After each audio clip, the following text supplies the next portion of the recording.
구속사적 경륜과 예수 그리스도의 족보. 마태복음은 타락한 인류를 구원하시기 위하여 이 땅에 오신 예수 그리스도의 족보 기사로부터 시작됩니다.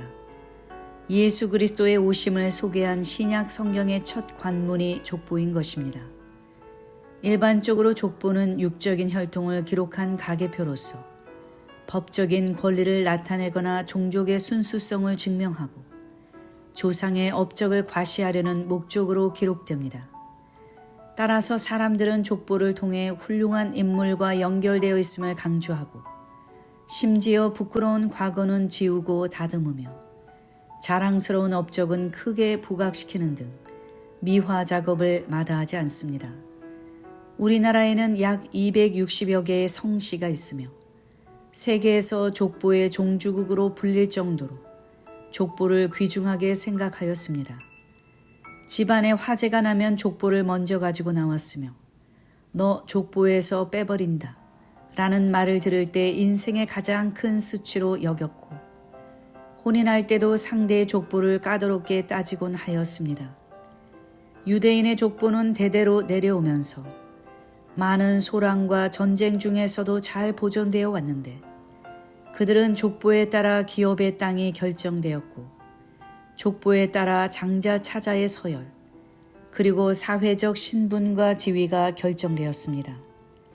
바벨론에서 귀환한 후부터 제사장의 권한을 주장하는 사람은 자신이 제사장의 후손임을 족보로 증명해야 했고 족보가 분명치 않으면 제사장의 직분을 행치 못하게 하였습니다. 실제로 바벨론 귀환자 중에는 자신의 족보를 밝히지 못하여 제사장 직분을 행하지 못한 세 자손들, 하바야 자손, 학고스 자손, 바르실레 자손이 있었습니다.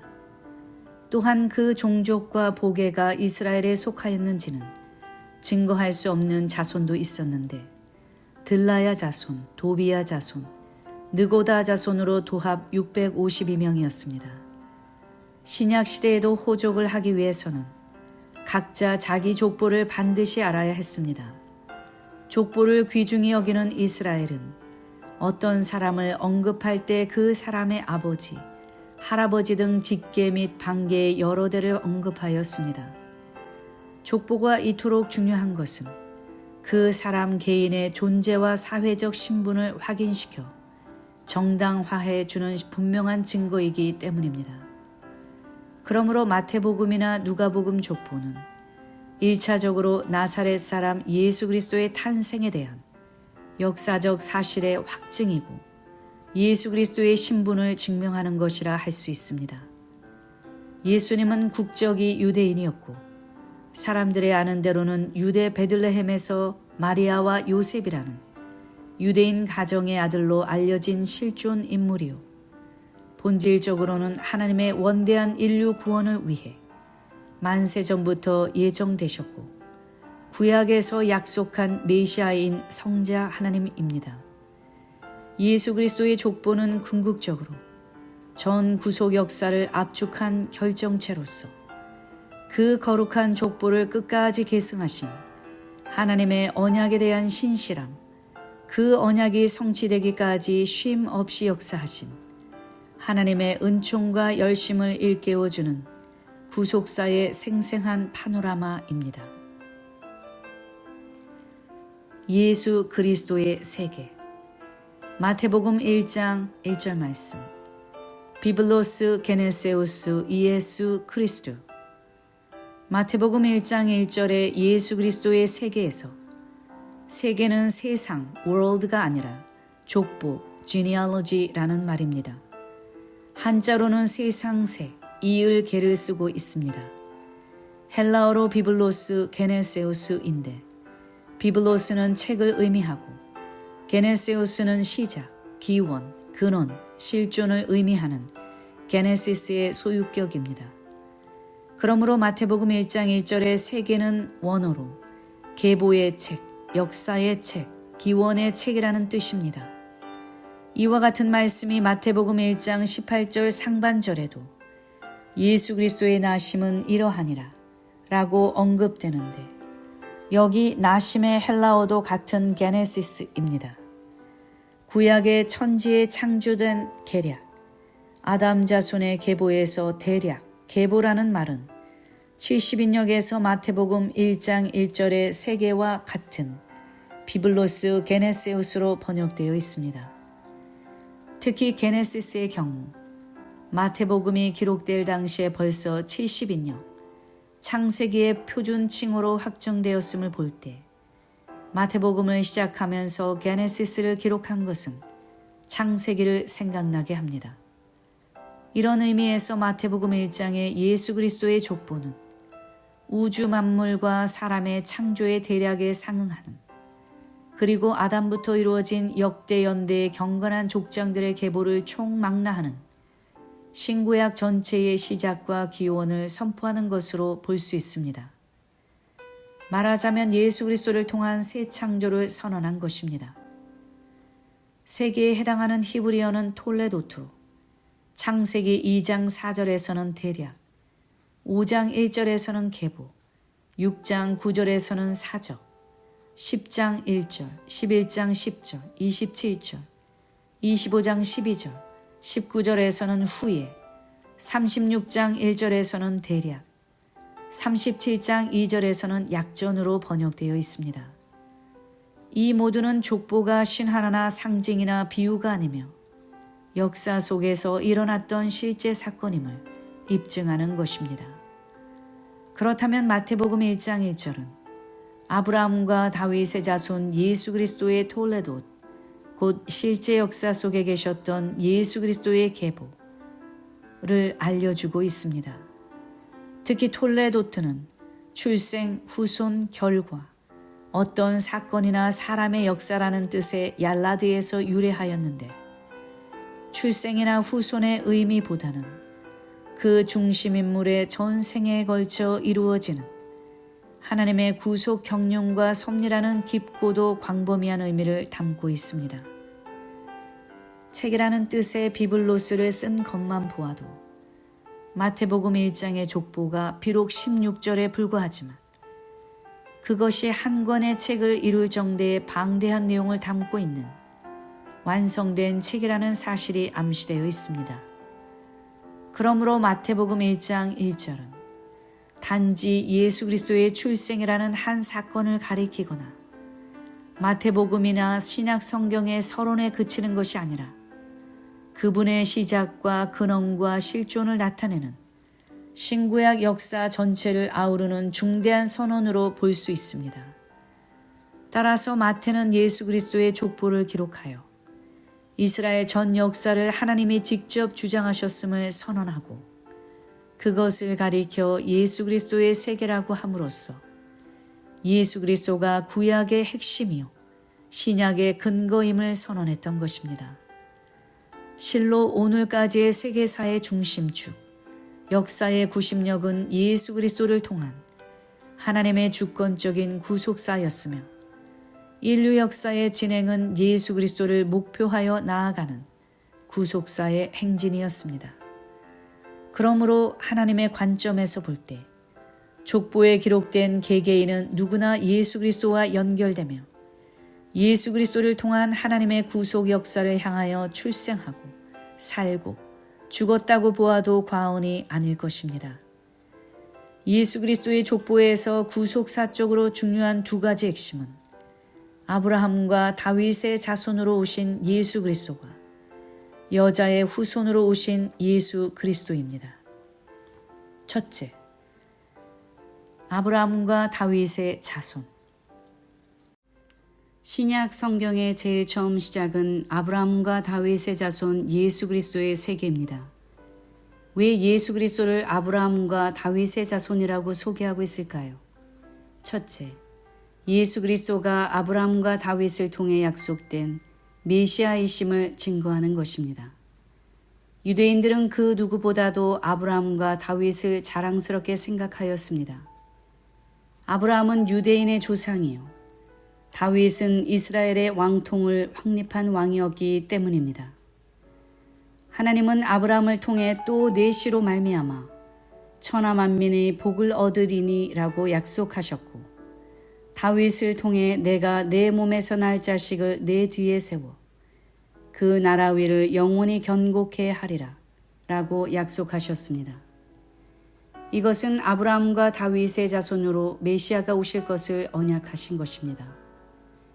그리하여 유대인들은 아브라함과 다윗을 통해 예언된 아브라함과 다윗의 자손으로 메시아가 오신다라는 약속이 성취되기를 누구보다도 대망하고 있었습니다. 그런데 예수 그리스도의 족보는 아브라함과 다윗의 자손 예수 그리스도를 서두에 소개함으로써 예수 그리스도가 아브라함과 다윗에게 예언된 바로 그 메시아임을 강력하게 선포한 것입니다. 둘째, 언약을 성취하시는 하나님의 신실하심을 증거하는 것입니다. 아브라함은 주전 2166년에 태어났습니다. 하나님께서 아브라함과 처음으로 언약을 체결하신 때는 아브라함 나이 75세로 주전 2091년입니다. 이때 하나님은 창세기 12장 3절에서 모든 족속이 너를 인하여 복을 얻을 것이니라 라고 말씀하셨는데, 여기 너를 인하여는 히브리어 베카로 내 안에서라는 뜻입니다. 그러므로 하나님은 아브라함 안에서 아브라함의 자손으로 오실 예수 그리스도로 말미암아 땅의 모든 족속이 복을 받는다고 말씀하신 것입니다.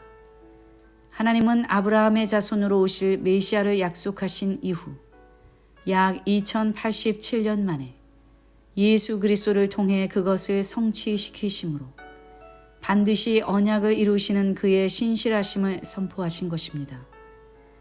또한 하나님은 다윗이 7년 6개월 헤브론 통치를 끝내고 주전 1003년에 예루살렘 통치를 시작한 후에 체결된 다윗 언약에서도 다윗의 자손으로 오실 메시아를 약속하시고 대략 1000년 만에 예수 그리스도를 통해 그것을 성취시키셨습니다. 이렇게 마태복음의 족보는 예수 그리스도를 중심한 구속사적 경륜을 아브라함과 다윗을 통해 세우신 언약과 그 성취의 입장에서 설명하고 있습니다. 두 번째, 여자의 후손. 아담 타락 후에 메시아가 오실 것이라는 최초의 약속은 여자의 후손에 대한 것입니다. 창세기 3장 15절에서 그가 뱀의 머리를 상하게 한다라는 말은 뱀의 머리를 완전히 파쇄한다는 것입니다.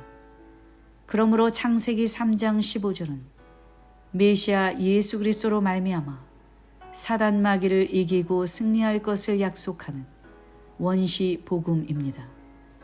마태복음 1장 족보는 예수님의 육적 혈통이나 자손들을 보여주는 데서 그치지 않고 구속사적으로 여자의 후손이 이 땅에 오시기까지 믿음의 혈통을 보여주는 데 더 큰 의미가 있습니다. 이를 위해 하나님이 사람의 몸을 입고 이 땅에 오셔야 했는데 남자와 여자의 결합에 의해서가 아니라 오직 처녀의 몸에서 태어나셔야만 했습니다. 과연 예수님은 성령님에 의해 잉태된 여자의 후손이었습니다. 예수 그리스도는 여자의 후손으로서 본질적으로 인간 아버지가 없으십니다. 예수 그리스도는 이성 관계가 없이 오직 성령의 잉태로 처녀의 몸에서 탄생하셨습니다. 그분은 우리와 똑같은 성정을 가졌으되 죄의 성질이 없으신 참 하나님과 참 사람이 되시고 우리의 구원자가 되셨습니다. 자고로 예수 그리스도 외의 모든 사람은 다 남자의 후손입니다. 남자의 후손이란 사람을 낳은 근원과 주체가 남자라는 뜻입니다. 남자의 후손은 모두 죄인이며 인간의 생식 방법으로 이 땅에 태어난 자들입니다. 그러나 예수님은 성령으로 잉태된 여자의 후손이요 결코 남자의 후손이 아닙니다.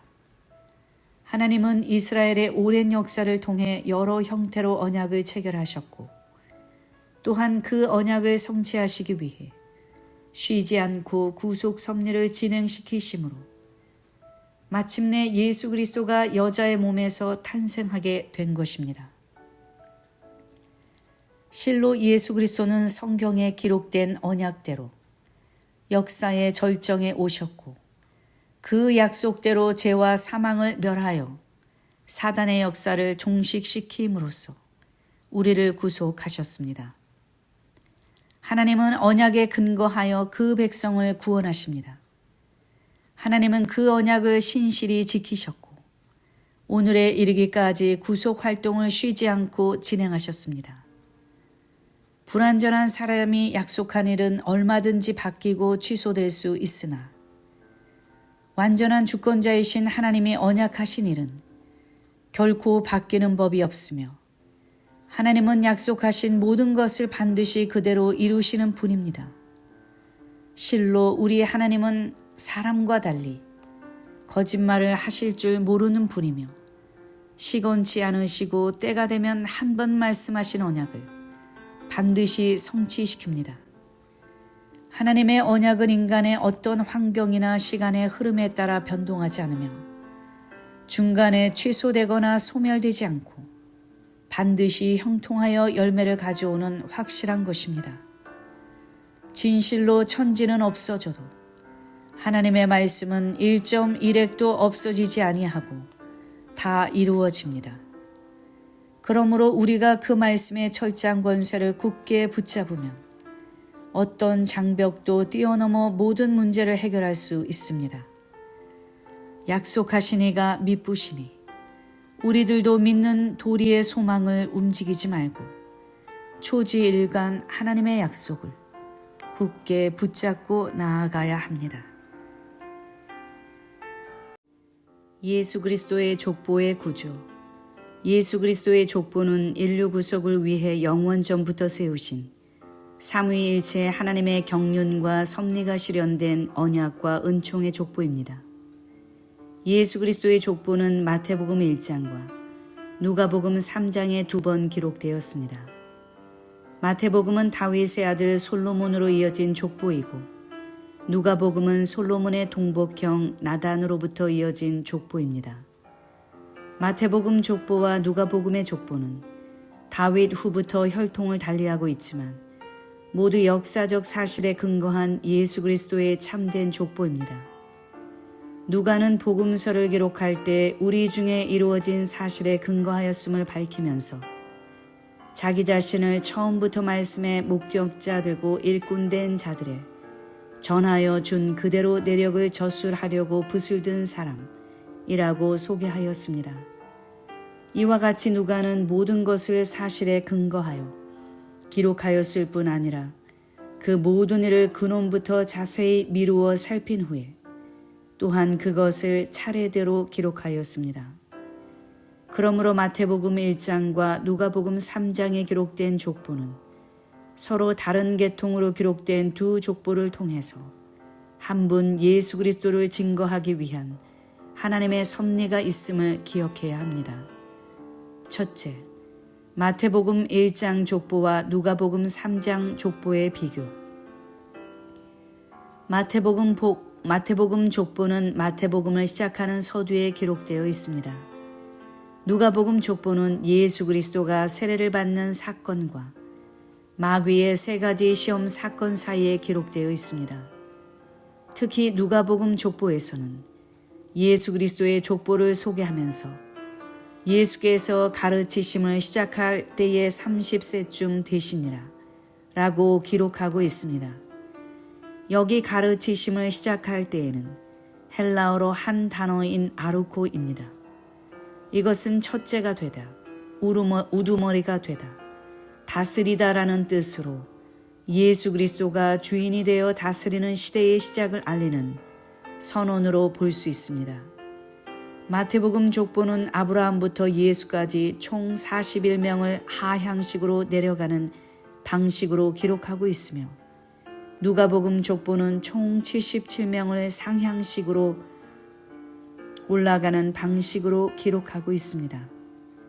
마태복음 1장 17절에서 예수 그리스도의 족보를 14대씩 3시기로 나누어 총 42대로 표현하고 있음에도 불구하고 마태복음 족보에 실제 기록된 인물이 41명밖에 되지 않는 이유는 다윗이 2번 겹쳐서 나오기 때문입니다.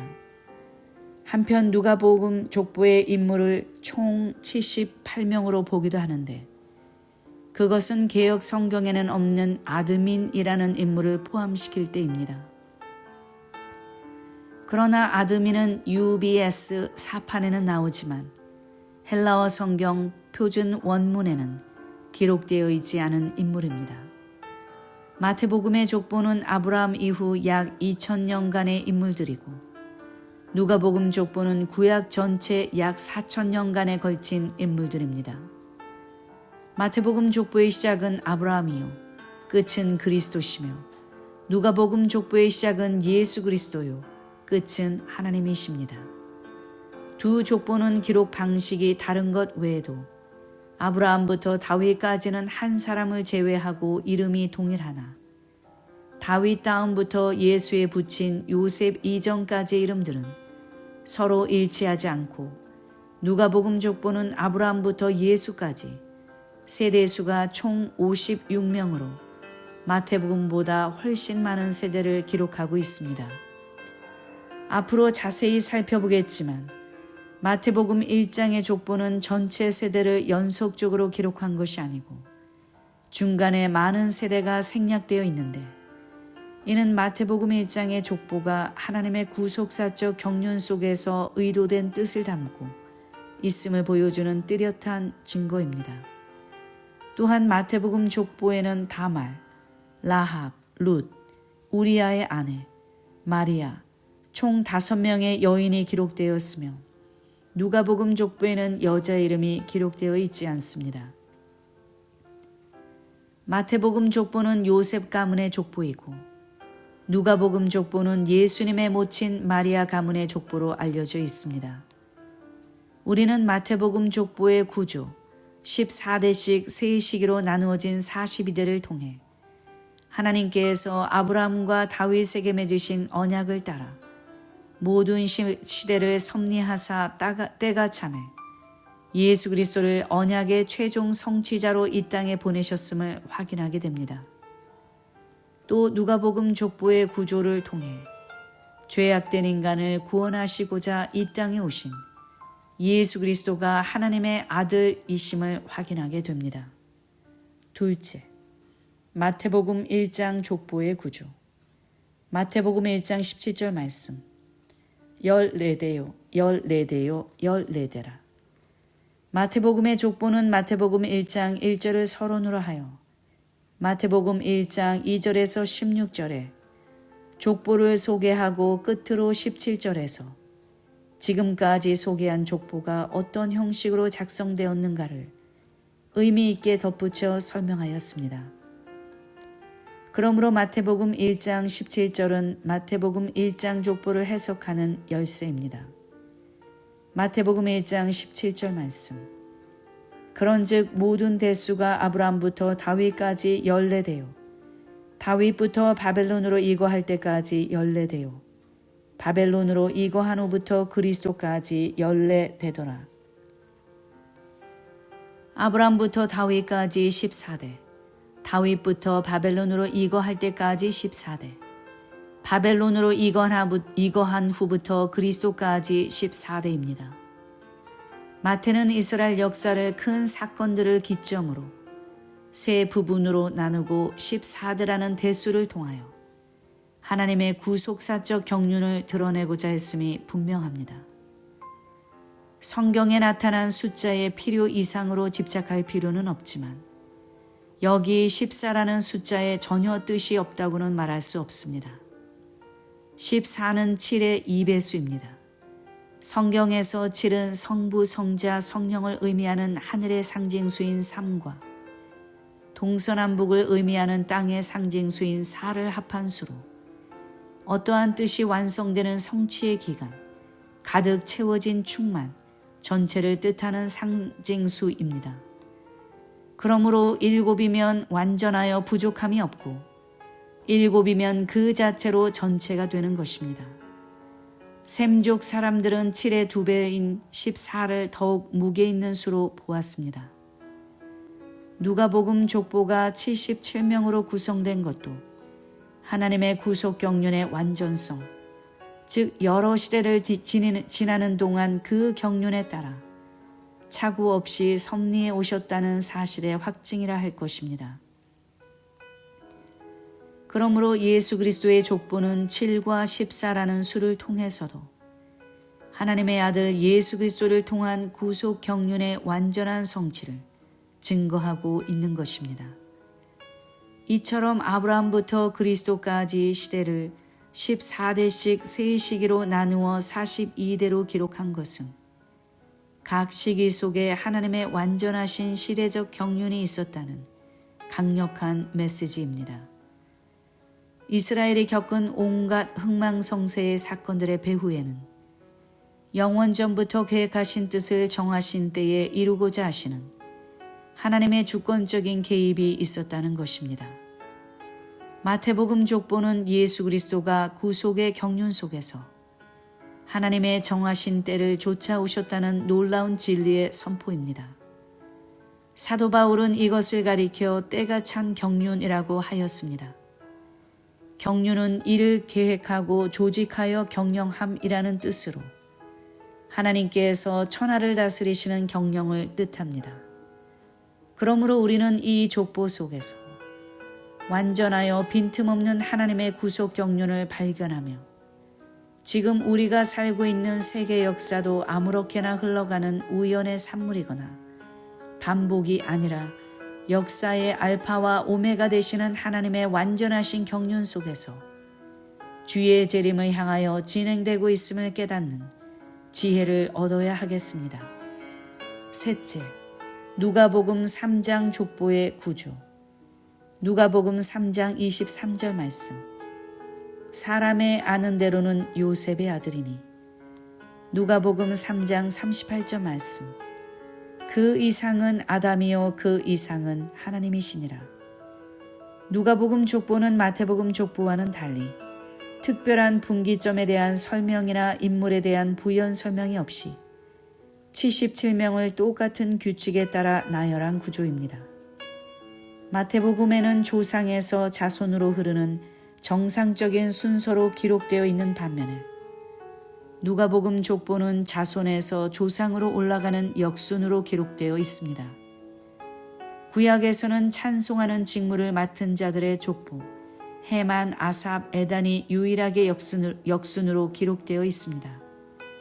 이러한 상향식 구조는 누가복음 족보의 가장 두드러진 특징이요, 족보를 구속사적으로 해석하는 열쇠입니다. 누가복음 족보에 나오는 인물들을 자세히 살펴보면 중요한 인물을 기점으로 7명씩 나열하여 11개의 그룹으로 77명을 기록하고 있음을 보게 됩니다. 11개로 나누어진 각 시기의 첫 인물은 대부분 하나님의 구속사에서 볼 때 중요한 위치를 차지하고 있습니다. 예를 들면 예수, 요셉, 마따니아, 스알디엘, 예수, 요셉, 다윗, 아니, 데라, 가이난, 야렛. 그 밖에도 누가복음 족보를 출생 관계가 아닌 주제별로 기록된 것으로 보는 견해가 있습니다. 즉 누가복음 족보를 역사적인 구성이 아닌 신학적인 여러 주제에 따른 구성으로 보는 견해입니다. 또한 누가복음 족보에 기록된 77명의 인물은 4시기로 나누어 포로기 이후 예수 그리스도가 오시기까지 21대, 왕국시대 21대, 다윗부터 아브라함까지 14대, 아브라함 이전 시기까지 21대로 구분하여 보기도 합니다. 77명 이름의 의미. 다음에 나오는 도표에는 누가복음 3장 족보에 나타난 77명을 7대씩 11개의 그룹으로 묶어 거기에 해당하는 이름과 그 뜻을 간략하게 정리하였습니다. 누가복음 3장 족보에 기록된 사람들은 구약에서 그 행적이나 이름을 전혀 찾을 길이 없는 무명의 인물들이 대부분입니다. 그러나 성경에 나타난 이름은 예외 없이 모두 의미를 갖고 있음을 기억해야 합니다. 더구나 구속사적 경륜 속에서 그 이름이 갖는 의미는 매우 중요합니다. 족보에 나타난 이름으로 그 사람의 역사적 신원을 짐작할 수 있습니다. 또한 성경에서 이름은 대부분 어머니와 아버지가 지어주었으므로 자녀를 향한 부모의 신앙적 소원이나 감사, 그에 따른 시대적 배경과 출생 환경을 짐작해 볼 수 있습니다. 성령님의 감화 가운데 그 이름과 뜻을 상고해 볼 때 족보 속에 담긴 하나님의 구속 경륜을 깨닫는 놀라운 은혜가 임할 줄로 확신합니다. 누가복음 족보는 예수 그리스도로부터 시작하여 최상위로 하나님에 이르기까지 77대의 인물들이 기록되어 있습니다. 비록 이 인물들 모두의 상세한 삶의 노정이 성경에 기록되어 있지 않지만 그 이름이 예수 그리스도의 족보에 기록된 것은 지극히 영광스러운 일입니다. 누가복음 3장 족보의 구속사적 경륜. 누가복음 족보 속에는 위대한 구속사적 경륜이 담겨 있습니다. 첫째, 예수 그리스도의 기원은 첫사람 아담까지 올라가고 있습니다. 이로써 예수 그리스도는 태초부터 종말까지 존재할 모든 인간과 깊은 연대를 맺게 되었습니다. 이것은 예수 그리스도가 바로 타락한 아담의 후예를 구원하기 위하여 이 땅에 오신 분임을 증거하고 있습니다. 첫사람 아담은 분명 하나님의 형상대로 지음받은 하나님의 아들이었지만 불순종으로 그 역할을 다하지 못했습니다. 그러나 하나님의 유일한 아들이신 예수 그리스도는 마지막 아담으로 이 땅에 오셔 순종으로 말미암아 모든 사람을 구속하시고 구원의 길을 열어주셨습니다. 그러므로 이 족보에서는 예수 그리스도가 진정한 하나님의 아들로서 새로운 기원이 되었음을 드러내고 있는 것입니다. 아담으로부터 시작된 죄와 사망의 역사가 둘째 아담이신 예수 그리스도에 이르러 생명의 역사로 전환되어 예수 그리스도의 영원한 생명이 모든 택하신 백성에게 주어진 것입니다. 예수 그리스도는 우리의 신앙과 생명의 뿌리요 근거입니다. 실로 모든 것이 그리스도를 통하여 하나님으로부터 나오고 모든 것이 그리스도를 통하여 하나님께로 회복된다는 진리를 가르쳐주는 신비한 구조입니다.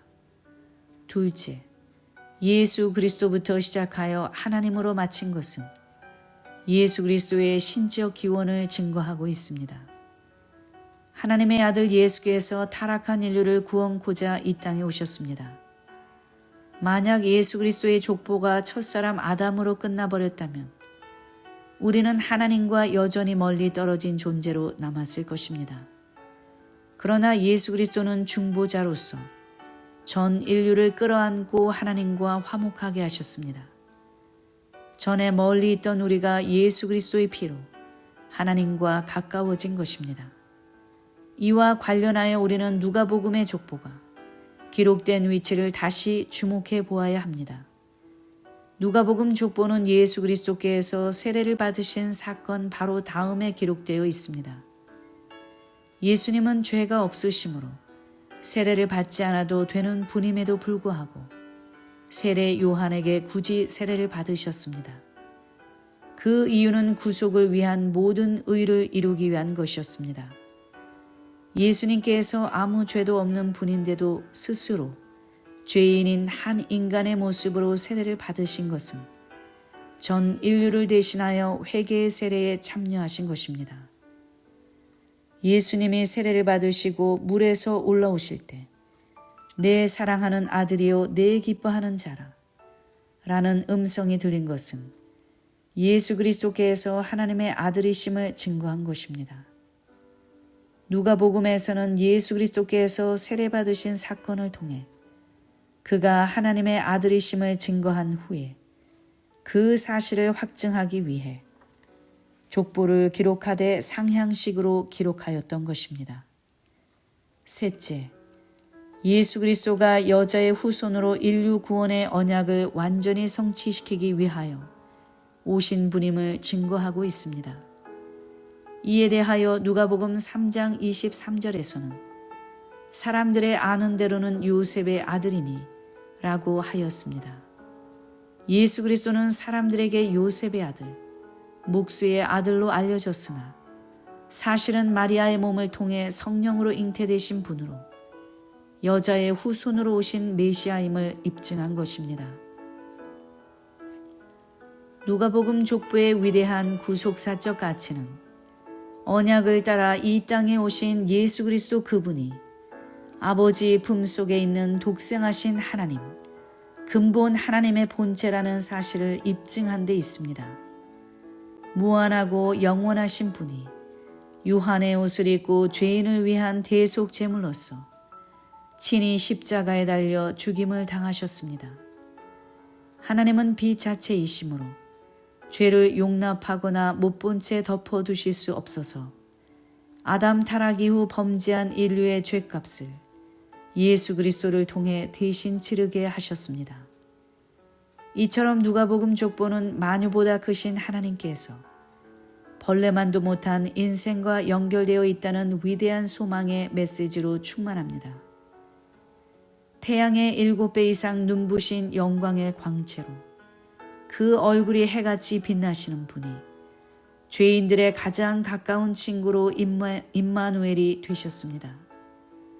이것은 창세전의 그리스도 안에서 택함받은 자의 숭고한 가치를 보여주며 더 나아가 그들을 향한 하나님의 불붙는 사랑과 구원의 열심을 보여주는 것입니다.